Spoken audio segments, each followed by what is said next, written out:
கடையேழு வள்ளல்கள்னால் 7 வள்ளல்கள், அதுவும் 7 அரசர்கள். அவர்கள் நம்ம தமிழ்நாட்டில் உள்ள முக்கிய பகுதிகளை ஆட்சி செய்த அரசர்கள். அவர்கள் வாரி வாரி அள்ளி கொடுத்ததுனால அவர்களை வள்ளல்கள்னு சொன்னோம். அப்படி முதல்ல நம்ம பார்க்க போகிற வள்ளல் பேகன். அவருடைய வாழ்க்கை வரலாற்றை பார்க்கலாங்களா? மேற்கு தொடர்ச்சி மலையில் ஒன்றான ஆனைமலையில் 6 முகடுகள் இருக்கும். அதில் ஒரு முகடு தான் இன்றைக்கி நம்ம சொல்லிட்டு வர பழனி மலை. இன்றைக்கி எண்ணற்ற அகழாராய்ச்சியெல்லாம் பார்த்தோம் அப்படின்னா நம்ம கண்ணாடி மணிகள், நெல்மணிகள்லாம் கிடைக்கிது. அது எல்லாமே பழனி மலை சார்ந்து தான் கிடைச்சிது அப்படிங்கிறதெல்லாம் உண்மை. இந்த பழனி மலை தான் சங்க காலத்தில் பொதினி மலைன்னு நம்ம சொன்னோம். பொதினி மலையில் நிறைய நீரீற்றுகள்லாம் இருந்துச்சு. வற்றாத தேன் எப்போ இருந்துக்கிட்டே இருக்கிற தேன் கூடுகள்லாம் இருந்துச்சு. இங்கே ரொம்ப சீரும் சிறப்புமாக ஆவியர் அப்படிங்கிற ஒரு குடி, அதாவது மக்கள் குடியிருந்தாங்க. ஆவியர் குடி அல்லது ஆயர்குடின்னு சொல்லுவாங்க. இப்போ நமக்கு ஆவினன் குடி, ஆயர்குடின்னு ஏன் பேர் வந்துச்சுங்கிறது புரிஞ்சிருக்கும்.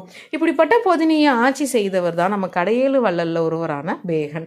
இவரை ஆவியர் குலத்தை சார்ந்தவர்னும் ஆவியர் குலத்துக்கு தலைவர் அப்படிங்கிறதுனாலையும் இவருக்கு வையாதி கோப்பெரும் பேகன் அப்படிங்கிற பேரும் வந்துச்சுன்னு சொல்கிறாங்க. பேகனாண்ட பொதினி மலையில் ஒரு நாள் பரணர் அப்படிங்கிற புலவர் அவரோட நண்பர்களோடு சேர்ந்து இப்படி நடந்து வந்துட்டுருக்கார். அப்போது அவர் போகிற வழியில் பொன்னால் ஆகிய தாமரை மலர்கள் எல்லாம் வச்சுக்கிட்டு அணிந்துக்கிட்டு ஒரு கூட்ட பாணர்களும் விரலியரும். பாணர்கள்னால் பாட்டு பாட வரவங்க, விரலியர்னா ஆடல் பாடல்களை செய்கிறவங்க மகிழ்ச்சியோடு மலையில் அப்படி இலைப்பாரிட்டு உக்காந்துருக்காங்க. அவங்க மட்டும் இல்லை, அவங்களோட பக்கத்திலேயே அவங்களோட தேரும் குதிரைகளும் இலைப்பாரிட்டு இருக்கு. பரணருக்கு ஒரே ஆச்சரியமாக இருந்துச்சு. இதை பார்த்துட்ட பரணர் அவர்கள்ட்டலாம் நீங்கள் யார் அப்படின்னு சொல்லி கேட்குறாரு. அப்போது அவங்க சொல்கிறாங்க, புலவர் ஐயா, நாங்கள் பாணர்கள். இந்த மலையில் ஏறும்போது உங்களை மாதிரி தான் நாங்கள் உங்களை விடவும் மோசமான ஒரு வறுமை நிலையில் தான் இருந்தோம். ஆனால் வள்ளல் பெருமான் பேகனை போய் நாங்கள் பார்த்ததும் எங்களோட வறுமையெல்லாம் போயிடுச்சு. அவங்க தான் எங்களுக்கு இந்த பொன்னாலான தாமரை மலர்களையும் குதிரைகளையும் வற்றாத செல்வத்தையும் எங்களுக்கு கொடுத்தாரு. நீங்களும் போய் அவங்கள சந்தியுங்கள். புரியுதா? நாங்கள் பெரிதும் மதிக்கும் உங்களை போன்ற புலவர்களுக்கு மரியாதை செய்யாமல் விட்டுருவாரா? எங்களுக்கே இத்தனை பொண்ணும் பொருளும் கொடுத்த வள்ளல் அவர்னு சொல்லி அவரை சிறப்பாக சொல்கிறாங்க.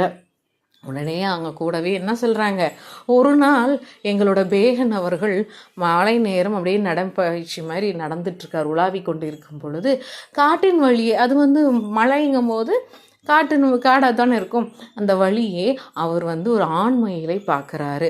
அது அப்படியே தோகை விரிச்சிட்டு ஆடுறத அப்படியே பார்த்து ரசிக்கிறாரு. அந்த தோகை விரித்து ஆடும்போது சர்ரு சர்ன்னு சத்தம் கேட்குது.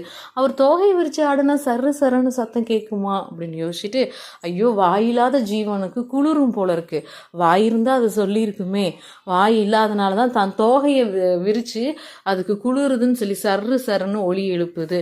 நம்ம நாட்டை சேர்ந்த மயில் அல்லவா, நம்ம தான் உதவி செய்யணும். அது மட்டும் இல்லாமல் அவர் ரொம்ப சிறந்த முருகர் பக்தரும் கூட. முருகரோட வாகனமான மயில் துடிக்கிறது, அந்த துன்பத்தை அவரால் தாங்க முடியல. உடனே அவர் மேலே போத்தி இருந்த விலை அதிகம் உள்ள ஒரு போர்வையை ஓடி போய் அந்த மயில் மேலே போத்துறாரு.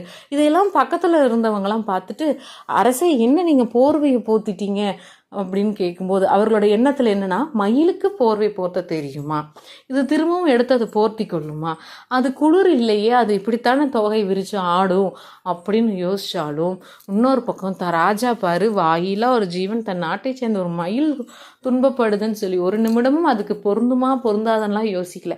தன்னால் அந்த நேரம் என்ன நிமிடம் முடியுமோ ஓடி சென்று உதவுகிறாரே அவரல்லவா வள்ளல்னு சொல்லி நினைக்கிறாங்க. உடனே அவங்கெல்லாம் கேட்டதும் ராஜா எதுவுமே சொல்லலை. அந்த மயிலிட்டே அந்த போர்வை இருக்கட்டும், அது குளிரால் நடுங்குதுன்னு என் மனசு சொல்லிச்சு, அதனால் நான் போர்வை கொடுத்தேன்னு சொல்கிறாரு. உடனே அந்த புலவர்கள்லாம் போய் அரசவையில் இருக்கவங்கள்ட்டலாம் சொல்லவும் நிறையா புலவர்கள் இதையே வச்சு அவருக்கு பாடல்கள்லாம் பாடி அன்று முதல் மயிலுக்கு போர்வை கொடுத்த வள்ளல் அப்படின்னு சொல்லி பேரெல்லாம் வாங்கினார் பேகன். நீங்கள் அவங்கள போய் சந்திங்கன்னு சொல்லி இந்த பாணர்கள்லாம் சொல்கிறார். இதையெல்லாம் கேட்டுக்கிட்டு அவரும் சிரிச்சுக்கிட்டு சந்தோஷமாக மகிழ்வோட அங்கே போகிறாரு. சிரித்தபடியே பரணரையும் வரவேற்கிறாரு நம்ம பேகன்.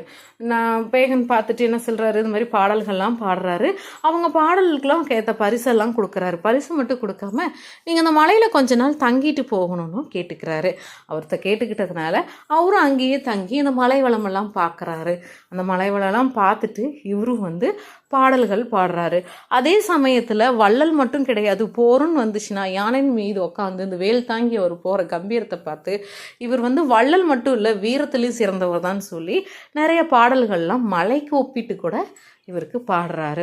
சில காலம் மழை போயிடுது, புலவரும் கிளம்பி போயிடுறாரு. போயிட்டு கொஞ்ச நாள் கழித்து சரி போய் நம்ம பேகனை பார்க்கலாம், பொதினிக்கு போகலான்னு சொல்லி அவர் வராரு. வரும்போது அவர் இல்லத்தில், அவர் வீட்டில் அவர் இல்லை, அவரோட மனைவி மட்டும்தான் இருக்காங்க. அவங்க மனைவியோட பெயர் கண்ணகி. கண்ணகி கண்ணீர்லாம் சிந்தி அப்படியே அழுதுட்டு மூஞ்செல்லாம் வீங்கி அப்படியே முகமெல்லாம் சிவந்தும் போயிருக்கு, தேகமெல்லாம் மெலிந்து அந்த வீடே களையே இல்லாமல் ஒரு மாதிரி ஒளிவற்று பொலிவற்று இருக்குது அப்படின்னு சொல்லி சொல்கிறாரு. அதை பார்த்த உடனே காரணம் தெரிஞ்சுக்கணும்னு நினச்சி கண்ணகியிடம் ஏம்மா எப்படி இருக்குது, எங்கம்மா அப்படின்னு கேட்கும்போது எனது கணவன் பேகன் ஒரு விரலி, அதாவது ஆடல் பாடலில் இருக்காங்க இல்லையா, அவங்க ஆடல் பாடலில் ஆசை கொண்டு அவங்களையே மலையில் தங்க சொல்லிட்டாரு. முதல்ல பொண்ணெல்லாம் கொடுத்தாரு, பின்னாடி பொருளும் கொடுத்தாரு, கடைசியில் தன்னையும் அவங்களுக்கு அடிபணிந்து கொடுத்துட்டாரு. நான் அதை தெரிஞ்சதும் ஏன்னு போய் இப்படி கேட்டேன், நீ வீட்டுக்கு பக்கமே நான் வருவதில்லைன்னு சொல்லி அவர் வரதே இல்லை. என்ன மாதிரி இந்த நிலைமை வேற எந்த பெண்ணுக்குமே வரக்கூடாதுன்னு சொல்லி அழுகிறாங்க. புலவருக்கு அதை பார்த்ததும் வருத்தம், அதே சமயம் பேகன் மேலே கோபமும் வந்துச்சு. உடனடியாக போய் பேகனை பார்த்தே ஆகணும்னு சொல்லி வராரு. பேகன் அப்போது எப்போதும் போல பரணரை உபசரித்து வரவேற்க முயற்சி செய்கிறார். ஆனால் பரணரோ அந்த உபசரிப்பை ஏற்கவே இல்லை. நம்ம தமிழ் புலவர்கள்லாம் என்ன பொண்ணுக்கும் பொருளுக்கும் ஆசைப்பட்டு பாட்டு எழுதி புகழாரம்லாம் உனக்கு சூட்டுறாங்கன்னு நீங்கள் நினச்சிட்டு இருக்கீங்களா? எதிரே நிற்கிறவங்க எவ்வளோ பெரிய ஆளாக இருந்தாலும் சரி, அவங்கள நாங்கள் இடித்துரைக்கும் மாண்பு எங்களுக்கெல்லாம் கிடையாது அப்படின்னு சொல்லி உணர்ச்சி பொங்க நான் மலைநாடாக உன்னை புகழ்ந்து பாடி புலவர் அல்லவா நான், உன்னை புகழ்ந்து பாடி புலவர்கள் வாயாலேயே உனக்கு அறிவுரை சொல்கிற மாதிரி வச்சுட்டியே, உன்னை புகழ வேண்டி எங்கள் வாயாலேயும் உன் மனைவியோட கண்ணீருக்கு பதில் சொல்லும்படி எங்களை விட்டுட்டியே அப்படின்னு சொல்லி ஒரு பாட்டாவே பாடினார். பேகனுக்கு அது எடுத்து உரைச்சும் சொன்னார். பேகனோட மனசு குழம்பி போச்சு ஒரு பாட்டை கேட்டு. ஆனாலும் அவர் வீட்டுக்கு திரும்பவே இல்லை. பரணருக்கு இந்த செய்தி தெரிய வந்துருச்சு, அவர் இன்னும் வீட்டுக்கு போகவே இல்லைன்னு சொல்லிட்டு.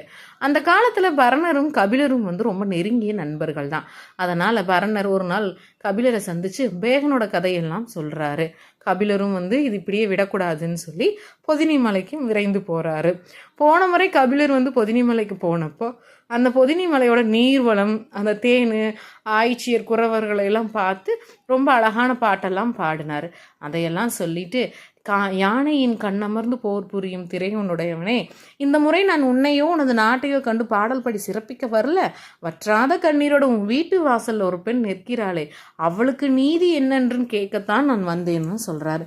பேகனுக்கு அவர் எடுத்துரைச்சது புரிஞ்சிருச்சு. இருந்தாலும் அவரு அந்த ஆடல் பாடல் பெண்மினியை விட்டு இல்லத்துக்கு போகவே இல்லை.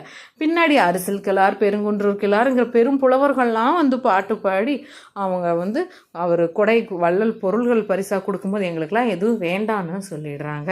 அதற்கு பதில் நீ கண்ணகியோட கண்ணீரை தொடச்சு அவளோட முகத்துல புன்னகை வர வச்சு அவர் கூந்தல்ல அழகிய மலர்கள் எல்லாம் கொடுக்க முடியுமா உன்னாலந்தான் ஒவ்வொரு புலவரா அவரை பாராட்டி பாடி பரிசலுக்கு பதிலாக இதையெல்லாம் கேட்குறாங்க.